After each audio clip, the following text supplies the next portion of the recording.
The rain wasn't falling so much as hurling itself at the city, a relentless assault that turned every gutter into a river and every street lamp into a smeared halo. Alara's boots splashed through ankle-deep water as she cut behind the abandoned Grand Orion Theater, its cracked marquee still clinging to ghosts of old premieres. The alley stank of wet cardboard, rotting posters, and something metallic that might have been blood from another night. She didn't stop to check. Her coat, once expensive charcoal wool, was now a sodden weight dragging at her shoulders. Inside the left pocket, the data drive pressed against her ribs like a second, colder heart. 43 grams of polymer and rare earth metals that could unravel half the continental grid if it reached the right hands, or the wrong ones. She hadn't decided yet whose hands were which. Thunder rolled overhead, low and hungry. She flattened herself against a brick, counting heartbeats, letting the downpour scrub the neon glow from her face. Somewhere behind her, sirens wailed, too far to matter, too close to ignore. Corporate security or local badges, either way, they wanted the drive, and they wanted her quiet. Then she heard the footsteps.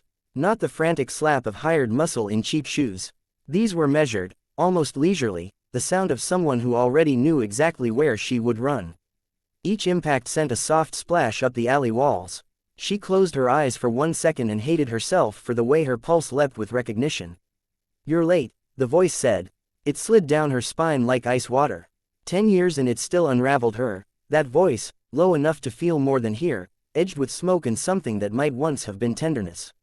She turned slowly. He stood 20 feet away, framed by the mouth of the alley where sodium light bled orange across the rain. Long black coat, collar turned up, hat brim dripping like a guillotine blade. The storm painted him in shifting shadows, but she didn't need light to know the shape of him. She'd traced it in the dark often enough, back when tracing had been welcome. "I wasn't running from you, Cal," she said. The light tasted like rust. He took 1 step forward. Water streamed from the brim of his hat. "You should have." Another step. The coat parted just enough to show the mad gleam of a pistol already in his hand, held low against his thigh like an old habit. She recognized the model. A Halcyon Arms 19, polymer frame, integrated suppressor. Same gun he'd carried the night they met in Prague, the night he taught her how to field strip it blindfolded while they laughed into each other's mouths between rounds. "Still sentimental," she said, nodding at the weapon. "Thought you'd upgraded." "Sentiment kills clean," he answered. "Upgrades get cocky." Lightning split the sky, strobing white. In that frozen instant she saw everything she'd tried to forget. The scar through his left eyebrow, her fault, Bucharest, the way his mouth tightened when he lied, the almost imperceptible weight shift that meant he was about to fire. She smiled, small and sharp. Predictable. His eyes flicked to her right hand, still buried in her coat pocket, then back to her face. He knew her tells too. "Hand it over, Lara." He never shortened her name unless he was trying to reach the girl he'd known before everything burned. "Whatever you think you're going to do with it, you won't live long enough." "Maybe I don't plan on living." She shrugged, water cascading from her shoulders. "Maybe I just want to watch the world cough up the truth before I go." His jaw flexed. For a second the mask slipped and she saw real anger, or pain, or both. Then the mask locked back into place. "Don't make me bury you twice." The words hit harder than any bullet could. She felt them punch the air from her lungs. 10 years ago she'd flatlined for 47 seconds in a Marrakesh safehouse. He'd breathed life back into her between curses and prayers. He'd buried her anyway, burned the records, built her a new name in the ashes. She'd walked away at dawn and never looked back.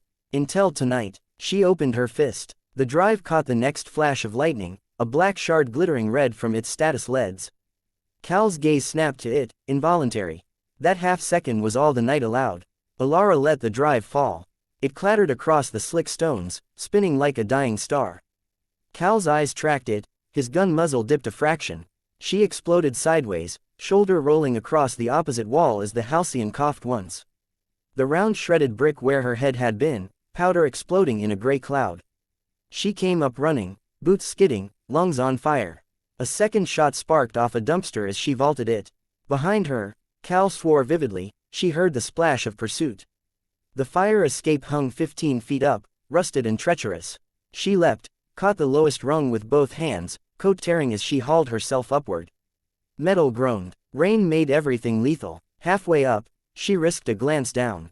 Cal stood beneath her, gun raised, but he wasn't shooting. Rain streaked his face, the hat was gone, revealing dark hair plastered to his skull. For one impossible moment he looked young again, the way he'd looked the night he told her he'd burn the world down if anyone ever touched her. He lowered the pistol. The data drive lay in the puddle at his feet, leads blinking out one by one, drowned. Alara reached the roof and rolled over the parapet, chest heaving. Wind whipped her hair across her eyes. Far below, thunder masked whatever he shouted after her. She pressed a shaking hand to her empty pocket, then to her lips, tasting rain and copper and goodbye. Somewhere in the storm, a siren finally closed the distance, red and blue lights painting the clouds.